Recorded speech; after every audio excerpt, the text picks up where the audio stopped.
Has released a list of what it calls highlights of its initiatives in education under the presidency of John Dramani Mahama. Just a bit of those highlights for you, and you can go to ghanaweb.com.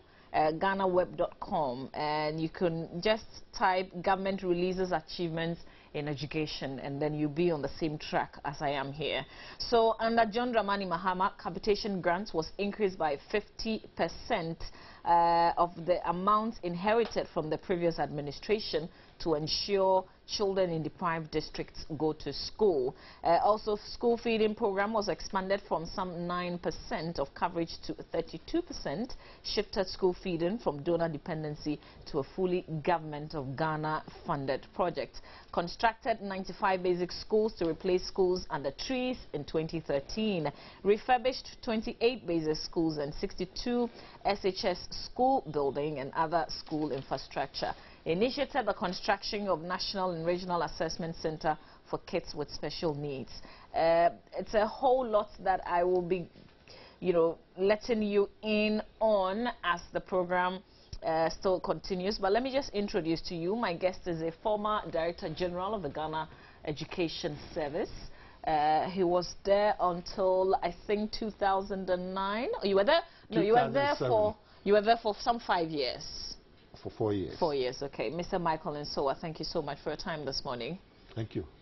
So, have you seen this, of this highlights that I am sharing this morning? These things that government says it has been able to do. Or let me just first of all even ask you, are we on track with our educational plan in Ghana today? Thank you very much for hosting me. I'm not sure we are on track. I must be honest. I'm not sure we're on track because we've missed the targets over and over. Everybody refers to the free compulsory universal basic education, which was over a 10-year period. We should put all children in school, at least basic level, and receive quality education. But that should have been done, or that should have been completed in 2005. 10 years from 1996 to 2005 is 10 years. We missed it. Then we said, okay, let's move on to 2010. We missed it again. Next year, 2015, we still cannot talk of universal basic education for children in Ghana. We still have about between 15 to 20% of the children still not in school, and so we cannot say that we have. The important thing is to have these children in school, but they are not in school. So you've been the top boss at the GES. I just want to ask you, how does it work in terms of your relationship with the Ministry of Education? I would say that that is very, very, very important. If the Ministry of Education, the people, the politicians, let me use the word, the politicians, the technocrats. We are the technocrats. Okay. We implement, well, the politicians or they form the policy. We do the implementation. And therefore... So what would the policy be? For instance, if President John Mahama says we're rolling out free SHS community schools, that would be the plan. You would have to make sure that that is done. Exactly. Okay. And that goes with making sure we have the money, the budget, and the budget is released on timely basis.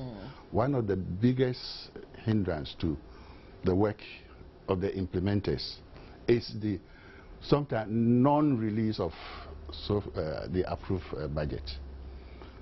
And when they are released, they are very late, and therefore within the year that you said you want to achieve something, you can't achieve. So when that happens, what do you do? What can you do? You were reading the achievements. Let me pick capitation grants. Fantastic idea in 2005. Do you know what it did? The capitation grant in 2000, when it was introduced, increased school enrollment by over 16%. It used to be between 2 200,000 and 200,050. But so when what was the capitation grant supposed to when do? the capitation grant was introduced, enrollment rose from that level to 616,000.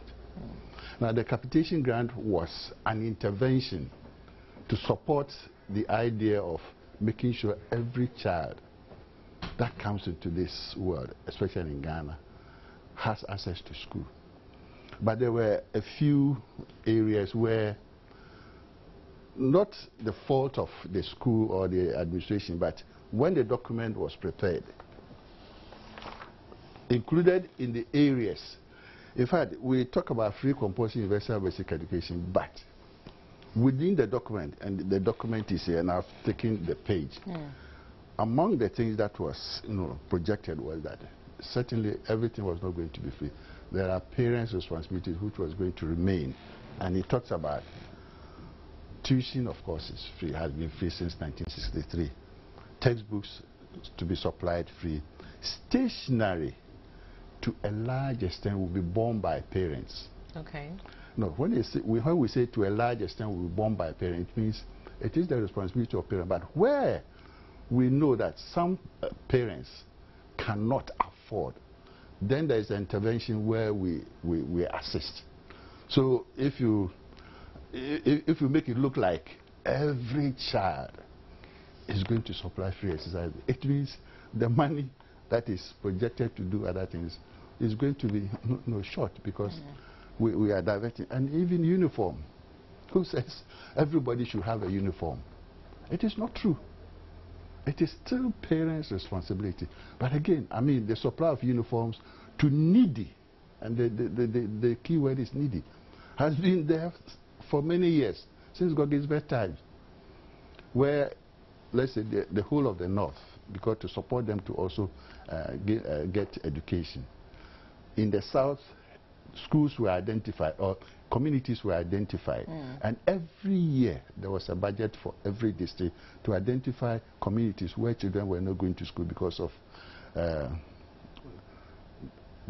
their parents could not afford uniforms. But now it is looking like everybody should be supplied, and that is where I said we have the politician and the implementer. If the politician tries to take over what the technocrat has planned to do, that is why we are having all these problems. Why should a politician fill his or land cruiser and go around distributing uniforms? For what? Is that what happens? That is no, but we're talking about the politician taking credit that they have supplied uniforms to every child, which is also not true. Well, if it's their policy, then if it is their policy, yes, you do the policy, give the implementation to the implementers, so that when it fails, then you can hold them accountable. But you don't take over. When you do that, that is why I say we're having problems. So, when you are, for instance, GES boss, you're technocrats, and the politicians are not allowing you to do what you're there to do, why don't you sometimes just resign so that the whole public can know that, they're frustrating this man, they are not allowing him to, so he's exited? No, I would say that if you are being frustrated, you have to make the public know that this is why we are not moving on, rather than resign, because then you'll be failing the people of Ghana. Why do you resign? You resign, and therefore the people of Ghana will not know why things are not working. You have to come out and say that, yes, this is what we plan to do, and this is where we are. We were supposed to get this amount of money. We were supposed to get capitation grant. For 1 year, we haven't got capitation grant. But we hardly hear leaders say these things.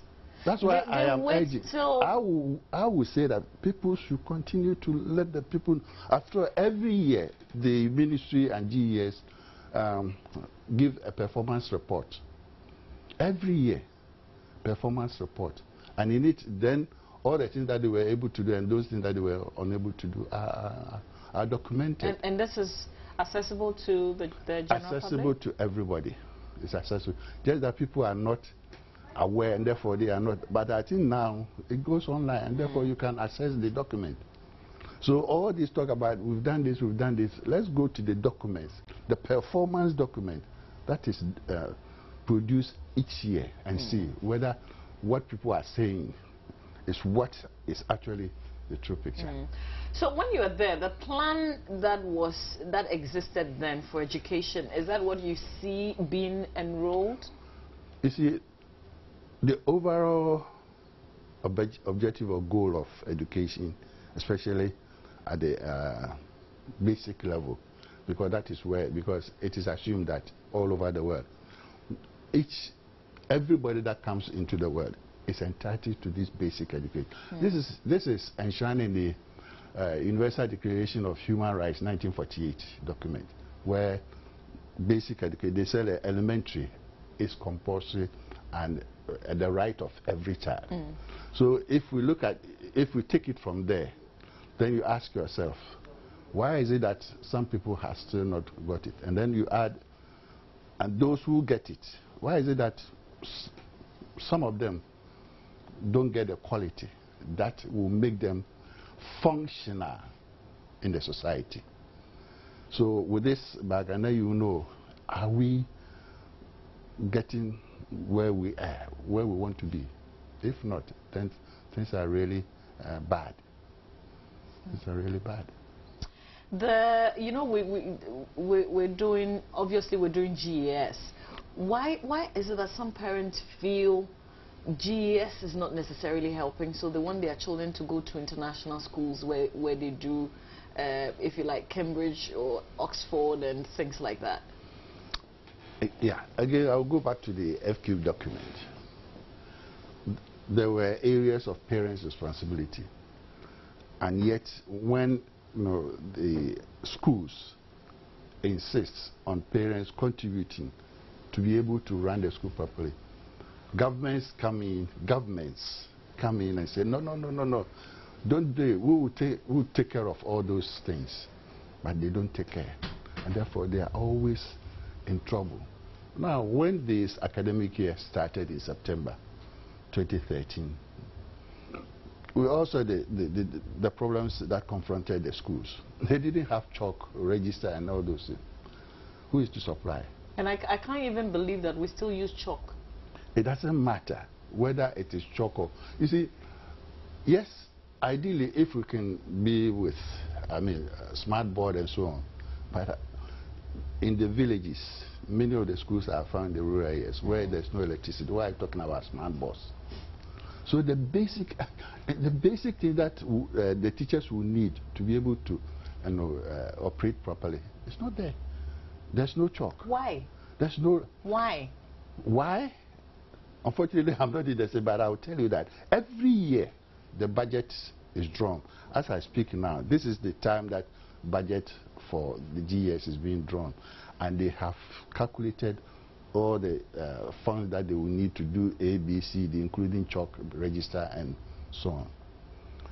And it is expected that by the beginning of the academic year in September, 2 weeks before reopening of the first term in the academic year, all these things would have reached the districts.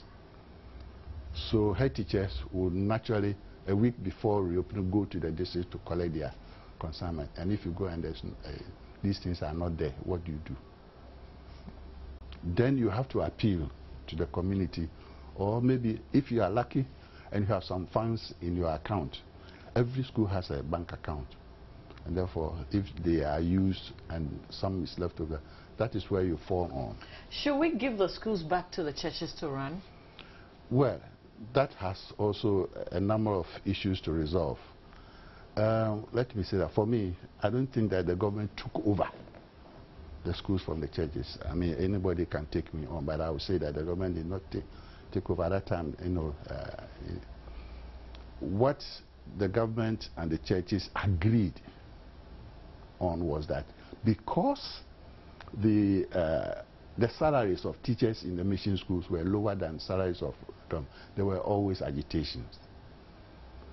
So in the end, government and the missions agreed that government to support them by taking care of all salaries of all teachers.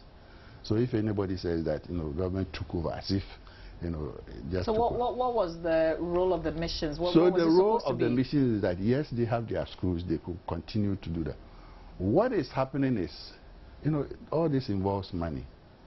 We are now, everybody is expanding. The government schools are expanding, the mission schools are expanding, and we have many missions. Now, every mission has a structure which is parallel to the district.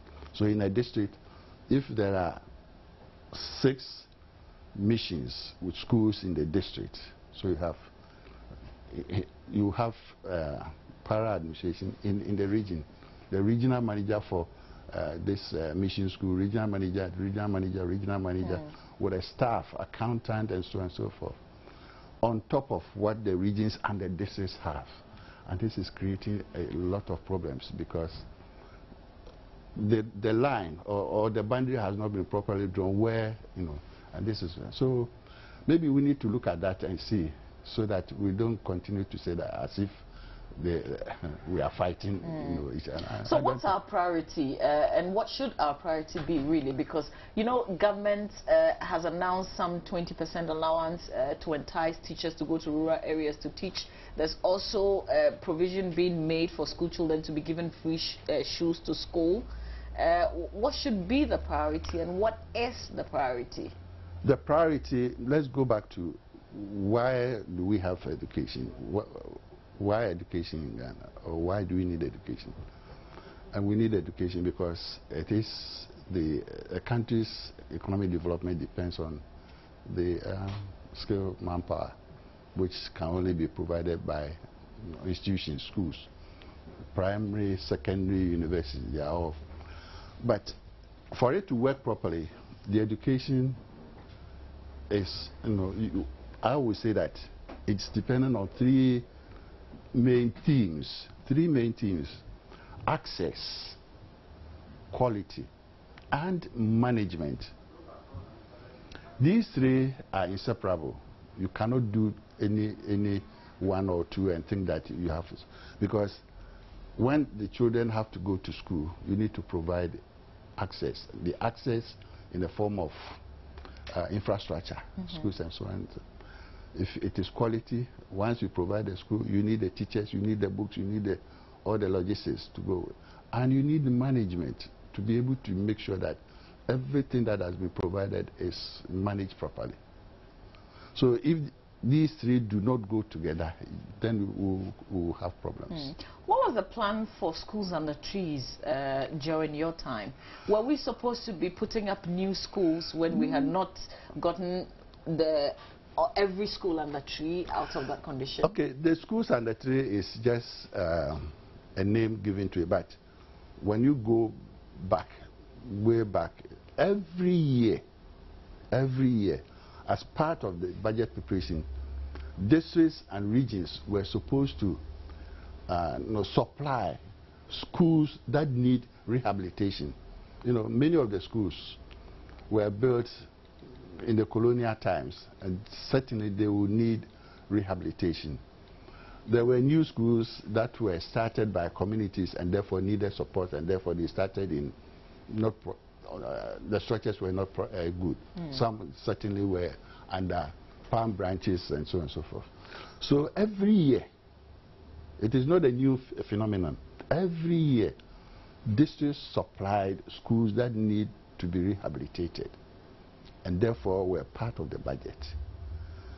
Now, okay, so if you put them together, the numbers from all the districts, in our time we're talking about 170 districts, and of course, if even you have 10 in every district, you're talking about 1,700, right? So, but you cannot, because of the budget constraints. It was not possible to be able to cover all the, the listed, but gradually we were doing it. Now, it looks like it's becoming a major issue, as if, but the picture is not there. If you go to the 2013 Education Performance Report, and I've made a copy here. The total at that time, 2013, says, okay, let me use the term schools under trees. It was projected that 2,269 were under, were supposed to be eliminated. As of 2013, from the report, and I'm referring to the report, Education Sector Report, Performance Report, 2013, August 2013, those completed were 968 and ongoing 1,301. So if people think that we have removed 1,600, I don't know where the information is coming from, because the report of the Ministry and GES itself, this is what it's talking about. That's why I said this is not something that is a new phenomenon. It has been happening, but it was not possible to eliminate all schools under trees in 1 year or over 3 years, because it was because we don't have enough budget to be able to take care of all those schools that need rehabilitation. So we should not just be trying to make it look like 1,700 that were removed. It is not true. You can't do it. Let me go back to this issue. Whose idea was it for us to stop the O-levels, A-levels that we're doing some time back? Oh, that's a very long history. But we were running in our time. Maybe you... in our time, we were going to school January to December. And in our time, it was changed from September, so that students who wish to continue their education outside Ghana could take advantage. So that was the first step. Now we realize that we were going to school, class 1 to standard 7 was 10 years. So if you are, you go to school at 6 plus 10 years, 16. But of course, because of the common entrance, I'll be talking about that. Because of the common entrance, 15, 14, then you go to secondary school for 5 years. So 16 plus 5, 21, plus 2 years A-level, 23. Before you go to, by the time you finish university, you're an old man. Old lady. You are an old lady. So it was thought that let us try to get the best out of the youthful years. So let us reduce the. So we reduce it to what we call 633, 6 years primary, 3 years secondary. GHS. Okay. So that is how it was changed. But okay, let's quickly, because of time, I wanted to just do a follow-up on this, but let me just get your take on this recent NAGRAT issue. Oh, it's unfortunate that sometimes we have to wait until teachers or these unions have to come out with it. For instance, one of the things that they're talking about, which is very sad, monies have been taken from teachers to take care of their retirement, pension funds.